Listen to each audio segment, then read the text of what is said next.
Hey everyone, welcome back to a new video. Before I begin on the stories, I just wanted to mention, if you have your own personal scary story that you would like to send me for me to possibly narrate here on the channel, you can do so by sending it to southerncannibal.com. I'm starting to get kind of low on stories, and I really want to start making more videos, and I really need the stories to do that. So if you have a personal true scary story that you'd like to share, please consider sending it my way. Now that all that's out of the way, let's begin. And remember to always stay hungry. This story is about an exploiter, a toxic, manipulative drunk that takes advantage of young men desperate for money. Someone who tried to use me for so much and made horrific excuses for himself. I'm an Instagram physique bodybuilder / actor looking for work in the field of acting and modeling, and I was pretty fresh in the scene at this point, really naive and desperate for money. I had needs that had to be fulfilled and bills that needed paying. Supplements do not come cheap, and I really needed everything I could get in order to keep up with some of the, less natural among my peers. That's where who we'll call Ernesto comes into play. Ernesto seemed like a fan of mine. He commented and he had said my pictures demonstrated a lot of progress and always really gave me constructive feedback. He seemed like a sleek, attractive guy, smooth, cultured, and even had his own photography website. His photos radiated class, or so I thought. I did admittedly find it somewhat strange that he never had a recurring model. Perhaps that should have been a red flag. Perhaps I'm still a bit naive. Anyway, we started talking and he started saying how we're actually not that far apart. He lived just a few stops down from me and he could help me get my start in modeling. He recommended some clothes for me to wear, including various button-up shirts, several tank tops, and really tight white underwear. Now, I'm not averse to the idea of underwear or even nude modeling. As long as there's respect and distance between the modeling coach and the model, there's no issue, and I'm not a shy guy at all. I got everything done that I needed for a shoot, including waxing my chest. It hurts about as much as you might expect. We set a couple of dates, but he ends up having to reschedule a few times, and I was starting to wonder if it was just too good to be true. Maybe I should have again taken that as a sign that he really wasn't someone to pursue. But eventually, we finally got a meeting together. I gathered my modeling clothes together and headed down there. We met up at the BART station, and from there, the issues began. He claimed that he had lost his state ID and that he wanted to buy some pretty strong booze before doing the modeling shoot. Now, I didn't know this at the time, but after conferring with my friend Danny, it was confirmed to me that helping your coach buy drinks and having him just sipping and gulping away the entire time was far from normal. He took several pictures, giving me consistent compliments and saying that I was his hottest male model in a while. He kept wanting me to try his alcohol though, to which I always said I don't drink due to my bodybuilding. It slows down muscular recovery and growth, and I just really don't care for the neurological effects on my perception. After we were done, he then guided me over to some complex. It looked like a storage unit of some kind, but evidently, he and his dad maintained some kind of living arrangement there. He put on a cartoon, kept drinking. It said my photos would be done in probably about a week or two, and then asked me to take a seat and enjoy myself there. I didn't really feel comfortable doing so. The place was ragged, dirty, and I thought I could see someone sitting in a recliner way in the back, eyes glazed over and watching something else. It completely clashed with the image he projected, and something was just telling me this wasn't a good place to be. He said his dad owned the place and that he got to stay there and do his stuff there. I surmised that meant his photography. I said I needed to go and walked back to BART. He kind of just sat there, saying he'd work on my photography and I'd see it on his Instagram. I got home safe and I waited. Day in, day out, weeks passed, and he never said a word back to me. I thought something might have happened. He eventually claimed that my photography was in a camera that got stolen from him a couple of nights after we did the modeling shoot, and he wanted me to go back down and do another as soon as he had a better camera. I didn't really know if he was telling the truth or not, but I accepted the excuse. The neighborhood, looking back, didn't really seem like a good one. I tried to ask him for any paying photographers that he might know, and he always answered back very invasively, or just said that he could probably pay me as soon as his clients at his real job pay him. This was the course of our relationship, and for a while, it just really seemed like he wasn't going to be helpful. He promptly showed me one night how very horrifying he could be. Randomly, he messaged me, and he started talking about how he has a new arrangement for our working relationship. He could help me get forward in the modeling world, meet new people, get a full portfolio, and even potentially introduce me to some people that he knew from New York. What was the catch? He said that I would need to engage in sexual encounters with him in exchange for these advancements. Well, me being a really desperate idiot, I at first started to try and bargain it. He detected that, and he actually said in a PM, "Look, that's how it works in the modeling world. If you want to work with me, you need to find me sexually attractive and do things for me, to me, with me, exclusively. That's how it works." I felt battered, pushed towards a corner, even when we were in different states in California. He was more or less holding my future over my head in exchange for lewd and unwanted favors. I did ever so want to finally leave my miserable day job, which had only been getting worse and worse day by day.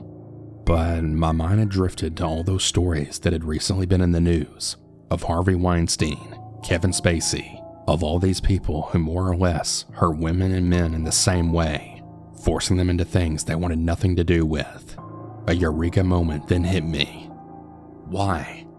I asked myself, why am I bargaining down, trying to deal in this situation put forward by this asshole?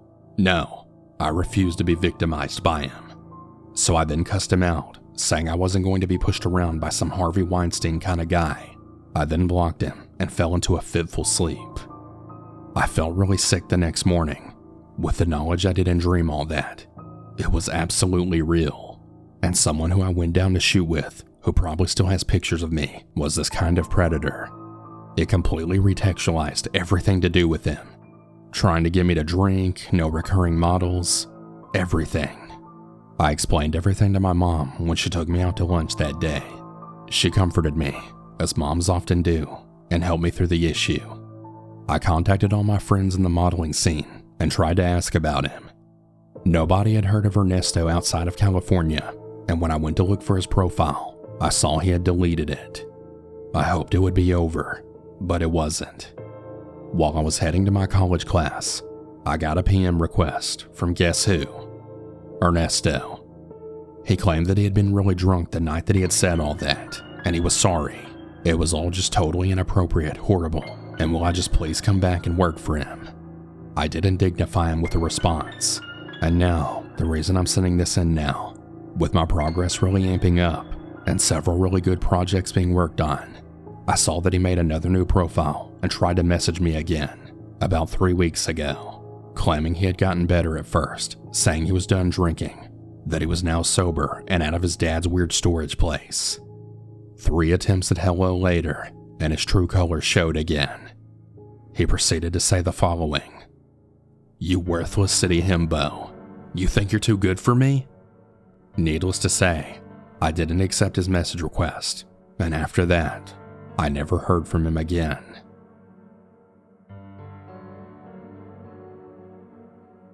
When I was 18, I moved out of my hometown to go to college.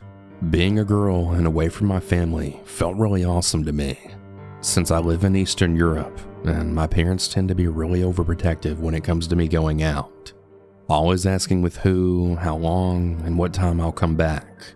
And they never seemed to like the people, place, or time, and they just wouldn't let me out at all. On a Friday evening after my courses, I went to go meet this guy that I was talking to for a while now, and I spent a few hours with him at his place. His parents were away that weekend, so he asked if I wanted to spend the night. I would have stayed, but I had courses that weekend as well, starting from 8 a.m., and it took me around 1 hour to get to school, not including the time that it took me to get ready and stuff. I declined, and I told him we can meet the next day instead. He agreed, and I left around 11:30 p.m.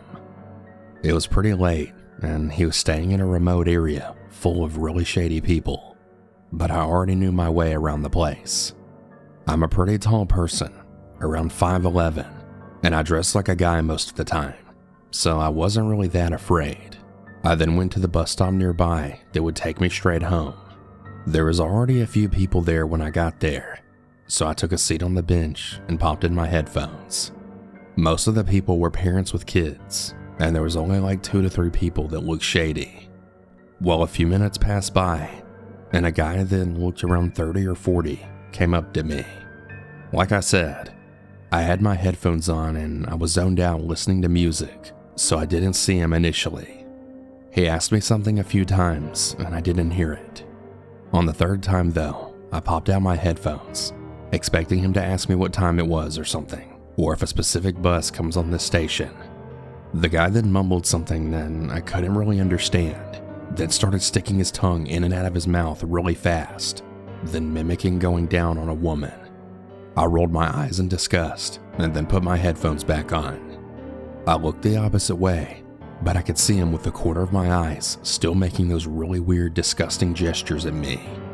But again, there were a lot of people around, so if he was gonna try something, I wouldn't be afraid to react. Another 5 or so minutes go by, and I see 2 buses coming in the distance, both of them going the same route. Just to be sure, I positioned myself where the last entrance of the first bus would be, so I could sprint on the second bus in the last moment. The guy then comes close to the first bus and gets in that one, and I run to the second one. I go straight in the back since usually there's more space, and I tend to get dizzy when there's too many people around. 2 stops after I get in the bus, I see the guy clear as day on the same bus as me, just a few meters away. Oh fuck, he's one of those guys, I thought to myself. He then looks at me and winks, which disgusts me even more. I pretended I didn't see him, and I then tapped the shoulder of an older lady next to me and offered her my seat. I just wanted an excuse to be up, and I then positioned myself closer to the door. I think the guy tried to get closer after I got up. After the next stop, some people wanted to get out, so I let them pass by first, and right as the doors were closing, at the very last second, I sprinted out of the bus in between the closing doors. I looked back and the guy was trying to get out as well to come after me, but the doors then closed right in his face since he was sitting right in front of them now. I was pretty far away from the bus since I sprinted so fast, but I could tell that he was upset since I got away from him. The bus left and I went to a nearby subway station and took a completely different route, just to be sure that I don't meet that creep again. This all happened when I was 12 years old and my little sister was 7. My parents worked from 8 a.m. to 6 p.m. I rode the bus home with my friends every day. We lived on the same street as each other. For some context, I'm a guy. One day I got off the bus with my sister and I had noticed a man standing by our house. He looked to be about in his mid-30s and he was fairly built. He had long, dark brown hair that looked like it hadn't been washed for quite a while. For lack of better words, he looked homeless. He was wearing a black hoodie and black sweatpants. I gave my sister my phone so she wouldn't notice him. This happened every day for at least a month. One day he was actually standing on our neighbor's sidewalk, and I could feel him staring at us. And then shit went down. I heard running footsteps behind us. I turned around, and I saw that he was running right at us. I grabbed my sister, and I ran to the house. I then ran inside and locked the door behind me. I gave my sister my phone, and I told her to go upstairs and watch YouTube. As soon as she got upstairs, I heard banging on the front door. It was the man. I told him to fuck off and that I was calling the cops. The guy fled, but I still called the cops. I told them what had happened and what had been happening that led up to this. My sister came downstairs and she had asked why the police were there, but I just told her to go back upstairs and go to her room. They told me that they would be there tomorrow to see if he showed back up again, and sure enough, he was still there the next day. He was arrested. Last week, my sister and I brought up this whole situation, and we both agreed that he was probably targeting her. I'm 15 years old now, and she's 10. She's now aware of what happened. This was easily the scariest thing that's happened to me and my sister.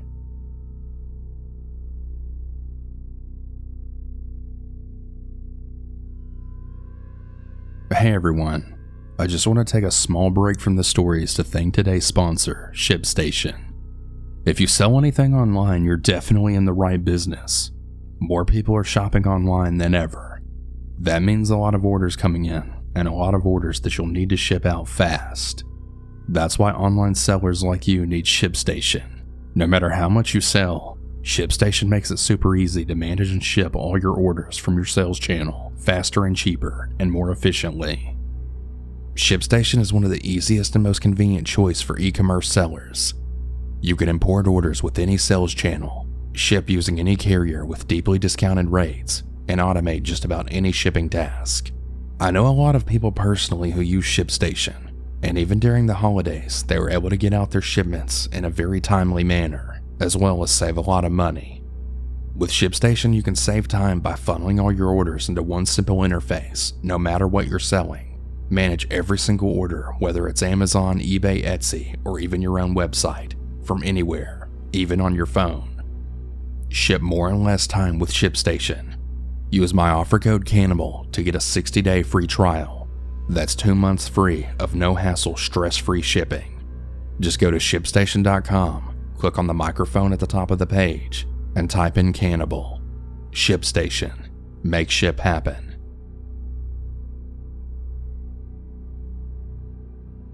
The story isn't really my own since I wasn't awake for it. My mother, my sister, and I are complete survivors. We have so many stories, it's honestly unbelievable. My mom used to work at a bowling alley, and she met my sperm donor there. He doesn't deserve the title father, so from here on out, I'll only be referring to him as my donor. They got married, and they eventually had me. I have a half-sister who we'll call Monica to keep it private. Trigger warning for sexual assault. Monica was molested by a family friend's kid not too long before everything went down. One early morning, Monica at like 4 a.m. wakes up to my donor staring at her underwear. She yells at him to leave and that she'll tell Mom. He crawls out of her bedroom and then leaves for work. Monica then runs to Mom, telling her everything. My mother is livid. She calls the police and then breaks up with them. She wants to try and plan a divorce, but she's really terrified for our lives. She later finds out that he attempted to murder his last ex, so she has 2 of her guy friends, Matt and Henry, stay at the house during the night. This particular night, it was Henry's turn to stay at the house. They stay up watching movies, too afraid to go to sleep, and then the sliding glass door opens. My donor barges in with a sharpened pipe, which he had been sitting outside for 2 hours, sharpening it in the backyard. He comes in full swing, stabbing my mother several times, and Henry. Henry's bleeding, and my mom thinks he's dead, but Henry manages to get off the floor, struggling with donor. Meanwhile, this wakes up Monica, and she's scared. She's a scared 7 or 8-year-old girl hearing the fighting and commotion, and the only phone was in the living room where they were fighting at. She gets up the courage and runs for the phone, and then brings it back to the room calling for 911, then sitting in my mother's room across the house. Monica's ready to jump and run out since she heard donor say that after he murders Henry and my mom, that he's going to rape and kill us. She's absolutely terrified, holding me, trying not to cry, and opening up the window, knowing that even if she gets out and runs after everything is done, he's still probably going to catch us. For whatever psychotic reason, donor stops attacking Henry and then starts violently stabbing himself in the chest. It stayed like this for what seemed like forever. The police finally arrive and then arrest donor. My mom and Henry are taken to the hospital. Long story short, donor ends up going to jail, and there ends up being a trial, and he gets convicted and goes to prison. It's been about 20 years since all this happened, and owner was recently released. I really fear the day that I see him again. I worry that even after all this time passed, he'll come back. But I pray and hope that doesn't happen.